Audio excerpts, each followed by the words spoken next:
کر تھک کے وہ بھی کئی سال سے کہہ رہے ہیں نہیں یہ بھی غلط ہے، یہ بھی غلط ہے، یہ بھی غلط ہے، ہم نے تو ایسا نہیں کہا تھا. اب وہ بھی کہہ رہے ہیں اور بڑے بھی کہہ کر کے، اور ہم بھی کہتے ہیں. ذرا سن لیں مسئلہ کیا ہے. پہلا مسئلہ اس جشن میں کیا ہے، یاد کریں گے چیزوں کو. پہلا مسئلہ تشبیہ کا ہے، مشابہت کا ہے.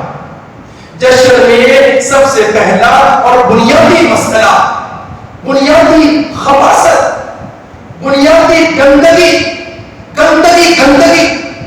بنیادی حرام کام کون سا سخت سے سخت لفظ میں بولوں اس کے لیے، وہ بھی چھوٹا ہے اللہ کی قسم، وہ ہے اغیار سے تشبیہ.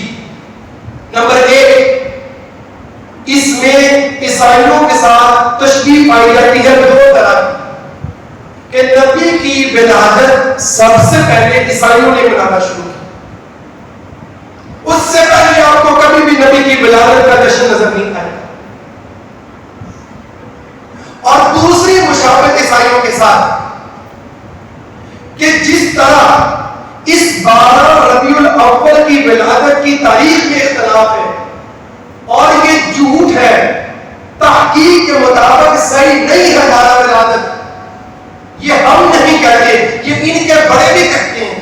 اسی طرح محققین کے نزدیک سیدنا عیسیٰ علیہ السلام کی 25 دسمبر جو ولادت ہے وہ کسی طور پر بھی نہیں ہوتی. نمبر 1، عیسیٰ علیہ السلام کی ولادت کے جشن کے ساتھ تشبیہ، اور نمبر 2، تاریخ کے اندر جو اختلاف یہاں 12 ربیع الاول میں ہے وہی اختلاف عیسیٰ علیہ السلام کی تاریخ کی پیدائش میں ہے. پڑھ کے دیکھ لیں محققین کو، دیکھ ظاہر ترین قول، ناقص ترین قول جو 25 دسمبر عیسیٰ علیہ السلام کی ولادت کا ہے. اسی طرح ناقص ترین اور ظاہر ترین قول ان کے سارے بڑے اس سے اختلاف کر کے گئے.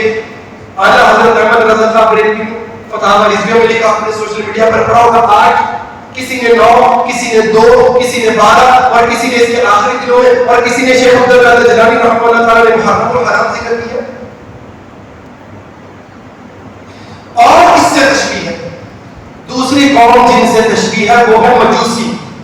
مجوسیوں کے ساتھ تشبیہ ہے کہ وہ اپنی خوشی کے موقع پر وہ آگ جلاتے، لائٹنگ کرتے، روشنی کرتے. اس جشن کے اندر اگر لائٹنگ نکالتے تو یہ جشن تو ویسے ہی ختم ہو جائے گا. یہ لائٹ بھی تو آگ ہی ہے نا، آگ ہے نا، یعنی یہ بلب آگ ہے.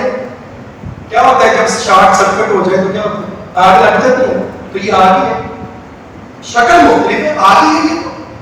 تو یہ آگ جلانا یہ مجوسیوں کی مشابہت ہے. نبی علیہ السلام نے فرمایا من تشبہ بقوم فهو منهم، جو جس قوم کی مشابہت کرتا ہے وہ ان کے ساتھ ہوگا. یہ پہلا مسئلہ اس کے اندر اغیار کے ساتھ مشابہت ہے، عیسائیوں کے ساتھ 2 طرح سے اور مجوسیوں کے ساتھ اس انداز سے. دوسرا بڑا مسئلہ جو اس دن میں ہے، میرا خیال ہے کل جمعے میں بھی آپ کی مجھے پتہ چلا یہی گفتگو ہوئی، وہ ہے بدعت. آپ نے تعریف سنی ہوگی، ابھی ذرا مجھ سے بھی سن لیں بدعت کی تعریف. ایک تو وہ سادہ انداز میں کر دی جاتی ہے کہ ہر وہ کام جو نبی علیہ السلام کے ثابت نہیں ہے وہ بدعت ہے. ٹھیک ہے، یہی ہے، لیکن بہت سارے اعتراضات، بہت سارے اشکالات بیان کر دیے جاتے ہیں. ریکارڈنگ ہو رہی ہے، ابھی لکھنا لکھیے، بعد میں سن کر لکھ لیجیے گا. ایک بار رٹا لگا لیں دوبارہ کبھی نہیں بھولیں گے، لیکن میں بول دیتا ہوں ابھی، کوشش کروں تو آپ کو یاد ہو جائے. ہر وہ کام، توجہ سے سنیں، ہر وہ کام جو نبی صلی اللہ علیہ وسلم کر سکتے ہوں. نمبر 1، ہر وہ کام جو نبی صلی اللہ علیہ وسلم کر سکتے ہوں اور اس کے کرنے میں کوئی رکاوٹ نہ ہو. ہر وہ کام جو نبی صلی اللہ علیہ وسلم کر سکتے ہوں اور اس کام کے کرنے میں کوئی رکاوٹ نہ ہو. اور اس میں تیسری چیز ہے کہ جس وجہ سے وہ کام آج کیا جا رہا ہے وہ وجہ نبی صلی اللہ علیہ وسلم کے دور میں بھی موجود ہو. نبی صلی اللہ علیہ وسلم نے پھر بھی وہ کام نہ کیا ہو تو وہ بدعت ہے. میں دوبارہ دیتا ہوں، ہر وہ کام جو نبی صلی اللہ علیہ وسلم کر سکتے ہو اس کے کرنے میں کوئی رکاوٹ نہ ہو، جس وجہ سے وہ کام آج کیا جا رہا ہے وہ وجہ جناب رسول اللہ صلی اللہ علیہ وسلم کے دور میں موجود ہو اور نبی صلی اللہ علیہ وسلم نے پھر بھی وہ کام نہ کیا ہو تو وہ کام پیارے بھائیوں بدعت ہوتا ہے. اگر ان 3 کاموں میں سے ایک بھی ختم ہو جائے تو وہ بدعت نہیں ہوتا. مثلا نبی صلی اللہ علیہ وسلم ایک کام کر ہی نہیں سکتے تھے، ہم وہ کام کر رہے ہیں تو وہ بدعت نہیں بنے گا. نبی صلی اللہ علیہ وسلم یہ پنکھا استعمال کر سکتے تھے؟ نہیں. کیوں؟ آیا ہی نہیں تھا. آیا ہی نہیں تھا. نبی صلی اللہ علیہ وسلم جہاز استعمال کر سکتے تھے؟ کیوں؟ موجود ہی نہیں سی. سمجھ لگی کتنے بڑے جاہل ہیں. ممبرات پہ بیٹھ کے کہہ دیتا ہے کہتا پھر پکا بھی بدعت ہویا، تو بھی بدعت ہویا، تیرا پیو بھی بدعت ہویا. گردان پڑھنا شروع کرتے سامنے والے سبحان اللہ سبحان اللہ سبحان اللہ. جاہل بولنے والے، جاہل سننے والے. اور اگر کوئی رکاوٹ ہو اس رکاوٹ کی وجہ سے نبی صلی اللہ علیہ وسلم نے وہ کام نہ کیا ہو، ہم وہ کام کریں تو بھی وہ بدعت نہیں. جیسے نماز تراویح، نبی صلی اللہ علیہ وسلم نے پورا مہینہ تراویح پڑھی؟ نہیں پڑھی. کیوں نہیں پڑھی؟ ایک رکاوٹ تھی. ایسے ہی ماشاء اللہ سب کو پتہ ہے کہ رکاوٹ تھی. کون سی رکاوٹ تھی؟ کہ کہیں فرض نہ ہو جائے. جب نبی صلی اللہ علیہ وسلم دنیا سے تشریف لے گئے تو یہ رکاوٹ باقی رہی یا ختم ہو گئی؟ ختم ہو گئی نا، کیونکہ اب کوئی چیز فرض نہیں ہو سکتی. تو سیدنا عمر رضی اللہ تعالیٰ نے پورا مہینہ تراویح شروع کر دی. کسی بھی صحابی نے اختلاف نہیں کیا کہ ایسے کسی نماز پڑھنا شروع کر دیا، کیونکہ وہ جانتے تھے، وہ صاحب علم تھے. یہ جاہل ہے، نہ یہ پڑھتے ہیں نہ ان کو کوئی پڑھاتا. تیسری بات جو میں نے کی وجہ، سبب، علت. میلاد منانے کی وجہ کیا ہے؟ جی کیوں منایا جاتا ہے؟ میلاد کیوں منایا جاتا ہے؟ کچھ بھی بول دیں وہی وجہ بن جائے. جی آپ کی پیدائش کی خوشی میں. خوشی میں کوئی اور وجہ؟ چلو نہیں کوئی مذہبی وجہ تو ہے. نبی صلی اللہ علیہ وسلم کی محبت میں، نبی صلی اللہ علیہ وسلم کی آمد کی خوشی میں، نبی صلی اللہ علیہ وسلم کے قرب اور چاہت کے لیے، نبی صلی اللہ علیہ وسلم کی شفاعت اور پانے کے لیے کچھ بھی بول لیں. یہ ساری وجوہات نبی صلی اللہ علیہ وسلم کے زمانے میں موجود تھی یا نہیں تھی؟ موجود تھی. دوبارہ بات سمجھیے. نبی صلی اللہ علیہ وسلم کے دن میں 12 ربیع الاول آتا تھا. نبی صلی اللہ علیہ وسلم عید الفطر عید الاضحیٰ مناتے تھے تو یہ بھی منا سکتے تھے. اس کو منانے میں کسی بھی قسم کی کوئی رکاوٹ نہیں تھی. اور جس وجہ سے آج میلاد منایا جا رہا ہے یہ وجہ نبی علیہ الصلوۃ والسلام کے دور میں موجود تھی اور وہی نبی علیہ الصلوۃ والسلام نے پھر بھی منایا. اس کا مطلب ہم نہیں منا سکتے.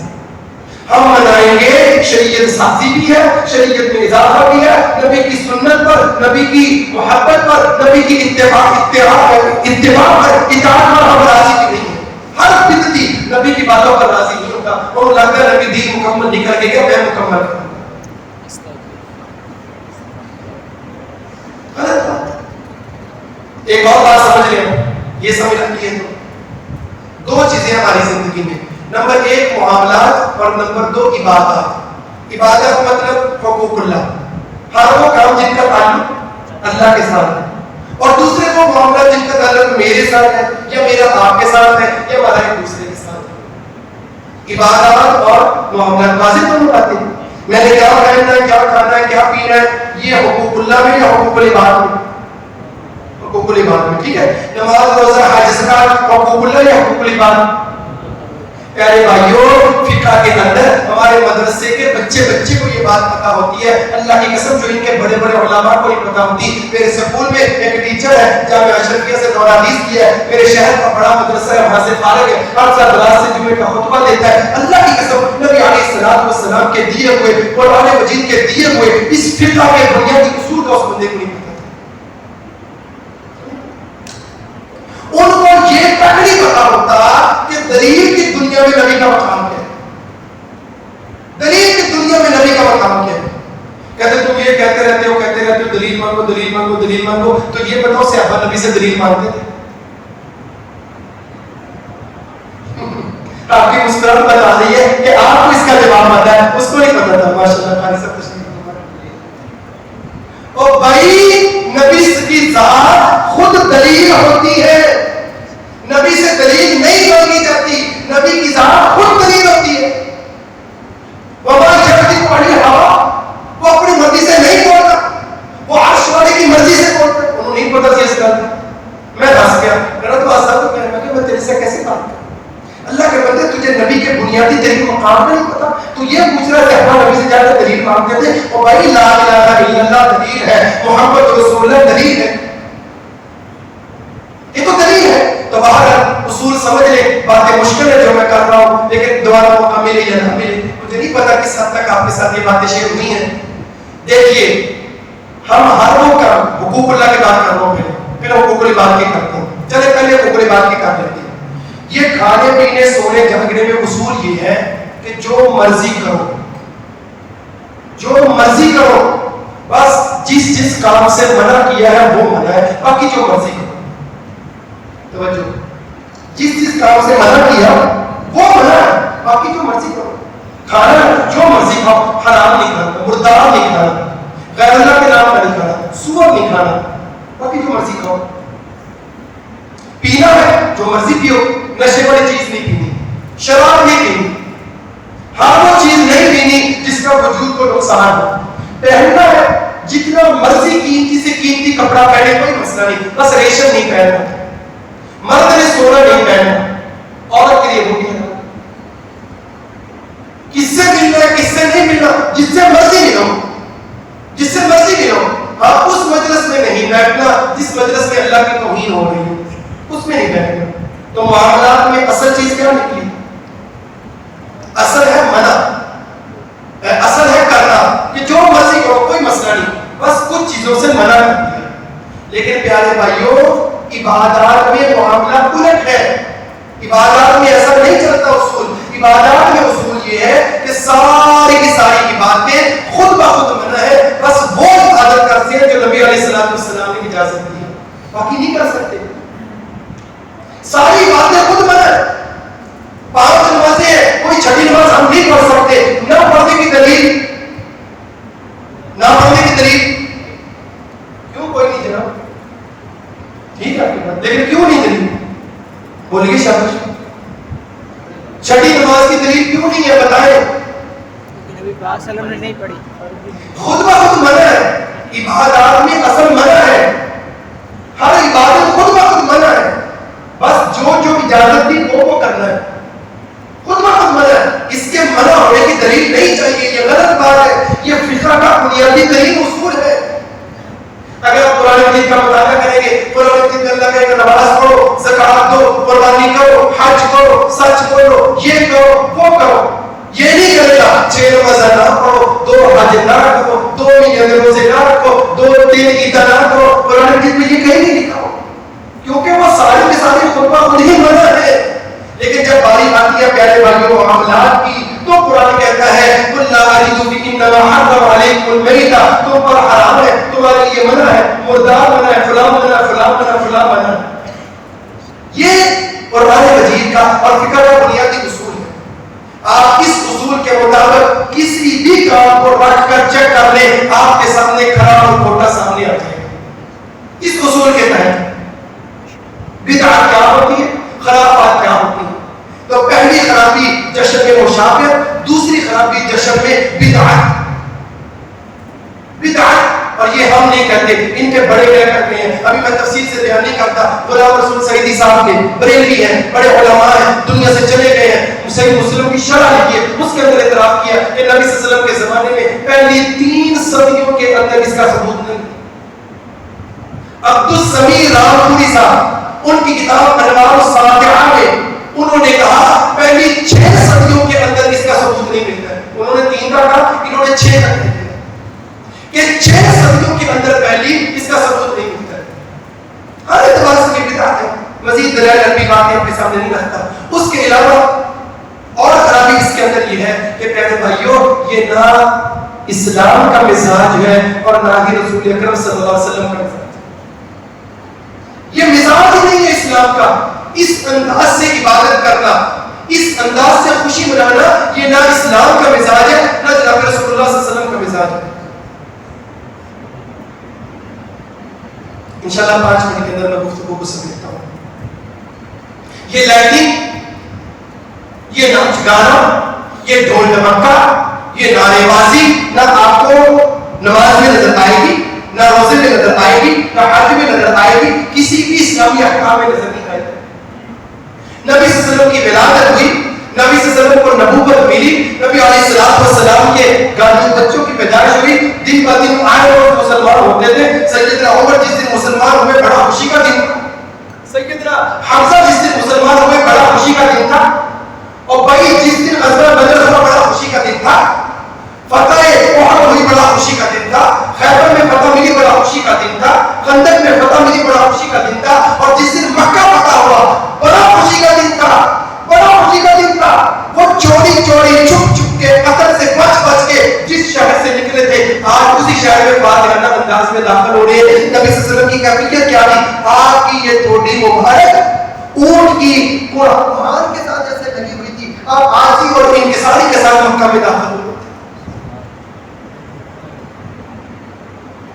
وہ نبی علیہ السلام تبوک کے مقام پر پہنچے، پاؤں کے چیت پڑے ہو گئے جیسے ہاتھ کے. ایسا مشکل سفر.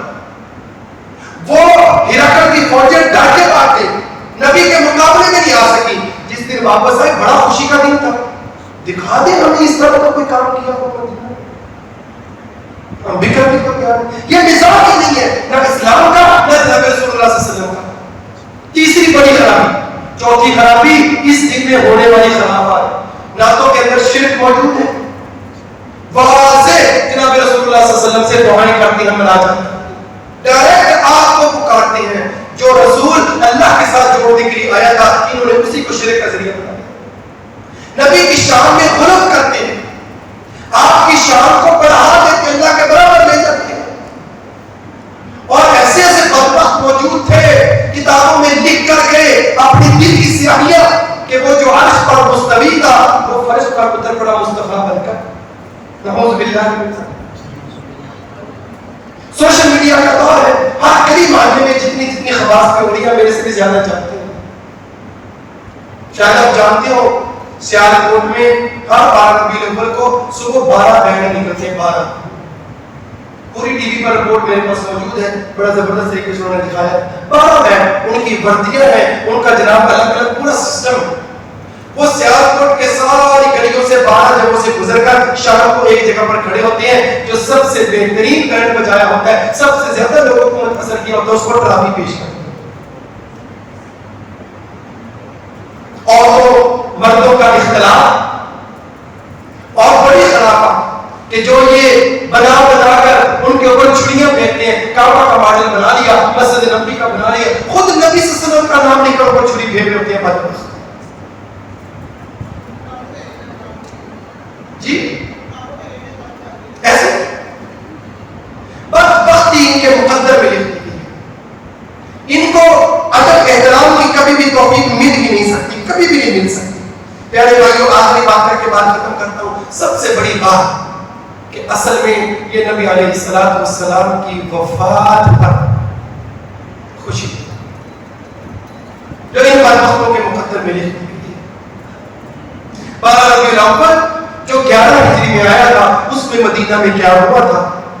اندھیرا چھا گیا تھا. سیدنا انس کہتے ہیں وہ جس دن نبی صلی اللہ علیہ وسلم مدینہ تشریف لائے تھے وہ سب سے روشن دن تھا. اور جس دن نبی علیہ السلام دنیا میں گئے وہ مدینہ کے لیے سب سے اندھیرے والا دن تھا. عائشہ کی گود میں صرف 18 سال کی عمر میں سب سے زیادہ پیار کرنے والا خامد چلا جائے کیا کافی ہے؟ دو ٹھمکا. فاطمہ کا بابا جس کو ڈر تھا، پتا تھا کہ میری بیٹی کی کیفیت کیا ہوگی، بھائی کوئی بڑا ہی نہیں ہو سکا. بہنیں موجود تھی وہ بھی چلی گئی، ماں موجود تھی وہ بھی چلی گئی. ایک باپ بھی باپ تھا، بیٹے بھائی تو بڑے ہی نہیں ہو سکے. بہنیں زندگی میں چلی گئی، 3 بہنوں کے جنازے اٹھائے. ایک باپ بھی تو تھا دنیا میں، وہ بھی آج جا رہا ہے. بیٹی کی کیفیت کیا ہوگی، وہ بھی آج جا رہا ہے. ان کو خوشی سے بلایا بھی، پتہ نہ پریشان ہے، بلایا بیٹی کو، مسکرانا ہوا چہرہ چھوڑ کر کے کہ بعد میں جو ہوگا دیکھا جائے گا. بیٹی تو سب سے پہلے میرے ساتھ دعا کر ملے. وہ اتنے بڑے خوش ہو گئی تھی بیچارے. اس دن کے بعد 6 مہینے زندہ نہیں کسی نے مسکراتے نہیں دیکھا. وہ وہی جس کو دیکھ کر شیطان راستہ بدل لیتا تھا، جو اتنا بہادر تھا، بات بات پر کہتا تھا اللہ کے رسول کے منافق اجازت دے کر کرتے ہو، بات بات پر جو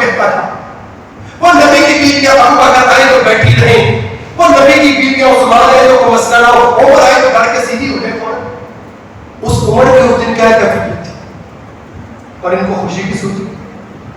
وفات والے دن پیدائش میں اختلاف ہے, شدید ترین اختلاف ہے. صرف نبی صلی اللہ علیہ وسلم کی پیدائش میں نہیں ہے, اللہ نے آدم علیہ السلام سے لے کر جناب محمد رسول اللہ صلی اللہ علیہ وسلم تک کسی نبی کی طریق ولادت نہیں بتائی, کسی نبی. دین موجود ہے, آدم علیہ السلام کس دن پیدا ہوئے جی؟ جمعے والے دن. ماشاء اللہ, میں بھی کہہ رہا ہوں بزرگوں کو پتہ ہے, نوجوانوں کو نہیں پتا. اور بھائی آپ لوگوں کی ذمہ داری ہے, آپ لوگوں کی ذمہ داری ہے, نوجوانوں کی ذمہ داری ہے. صرف سننا نہیں, چسکے نہیں لینے, سیکھنے کے بعد آپ نے اس امت کی بات کو سنبھالنی ہے. پڑھے, آپ نہیں پڑھیں گے آپ مجرم قرار پائیں گے غریب مسئلے. وہ کہاں کریں گے ماں سمجھنا بہذا ربی آبا کے مقبری, ہم نے تو اپنے بڑوں سے یہ باتیں نہیں سنی. وہ کہاں کریں گے؟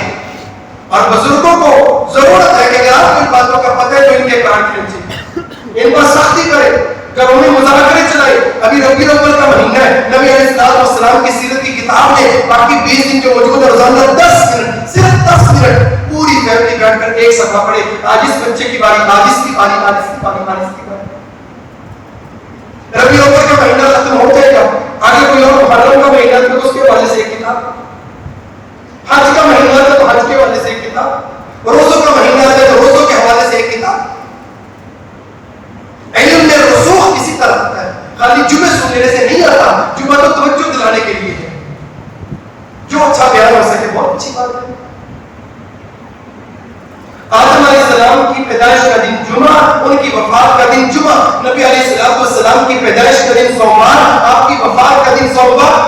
دن بتانا کیا, تاریخ نہیں بتائی گئی, نہیں بتائی گئی تاریخ. یہ چند ایک باتیں, وقت زیادہ ہو رہا ہے, آپ سنتے رہتے ہیں بہت ساری ایسی باتیں, میں نے بھی کچھ اپنا حصہ ڈالا ہے. نمبر 1, نبی کی ذات میں کوئی اختلاف نہیں.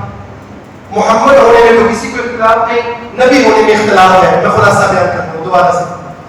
میلاد میں کسی کو کوئی اختلاف نہیں, عید میں کسی کو کوئی اختلاف نہیں, نبی کی ولادت کی خوشی میں کوئی اختلاف نہیں. اختلاف ہے تو جشن. نمبر 1 کیا اختلاف ہے کہ اس سے اغیار کی مشابہت پائی جاتی ہے, یہودیوں اور مجوسیوں سے اور عیسائیوں سے. نمبر 2 یہ بدعت ہے. میں نے 2 طرح سے آپ کو بدعت کی تعریف سمجھائی ہے, اور اسلام کے اندر فقہ کا جو عبادت کو ثابت کرنے کا اصول ہے اور معاملات کو ثابت کرنے کا اصول ہے وہ آپ کے سامنے رکھا ہے. نمبر 3 نہ اسلام کا یہ مزاج ہے کہ یہ دن منایا جاتا ہے, نہ جناب رسول اللہ کا یہ مزاج ہے یہ دن منانا. آپ اس طرح نہیں کرتے تھے, آپ سجدہ شکر کرتے ہیں, اللہ کی عبادت بجا لاتے اور آج ہی اپنی مثالی کرتے. نمبر 4 اس کے اندر جو خرابات موجود ہیں وہ ساری یہ علی سے لے کر یاد تک یہ سارے کا سارا دن نبی علیہ السلام کی تعلیمات کے خلاف. اور نمبر 5 میں نے آپ کے سامنے بات کی ہے کہ اصل میں نبی کی وفات والے دن خوشی منائی جاتی ہے. ان کے بڑے احمد رضا خان بریلوی نے کہا کہ یہ 12 وفات ہے, التحف المختوم میں لکھا 12 وفات ہے. ماہر فلکیات مصر کا بہت بڑا محمود پاشا, اس نے کہا کہ 12 نبی علیہ السلام کی وفات ہے. تاریخی طور پر ثابت ہے کہ 12 نبی کی وفات ہے. وفات والے دن خوشی منانا ایک مومن کا شیوا نہیں ہو سکتا, صحابہ کا طرز عمل نہیں ہو سکتا, اولیاء کا طرز عمل نہیں ہو سکتا. جتنے بھی صحابہ, تابعین, محدثین, مفسرین آج تک ان کی زندگی میں آیا کسی نے اپنی زندگی میں یہ خرافت اور بدعت نہیں کی ہے. ہر صاحب عقل بندہ, سلیم الفطرت بندہ, قرآن و سنت کو پڑھنے والا بندہ, وہ کسی طور پر بھی انسانی خواستوں کا جو ہے وہ اجازت نہیں دے سکتا. اللہ تعالی ہم سب کو, ہماری اگلی تمام نسلوں کو اور ان سے آنے والی نسلوں کو ہر طرح کی بدعت اور خرافات سے بچا کر محفوظ رکھے. وآخر دعوانا الحمدللہ رب العالمین. اگر کچھ اچھا تھا تو وہ اللہ کی طرف سے تھا, اگر کچھ غلط تھا تو وہ میری طرف سے, شیطان کی طرف سے تھا. اللہ مجھے معاف فرمائے. جزاکم اللہ خیر.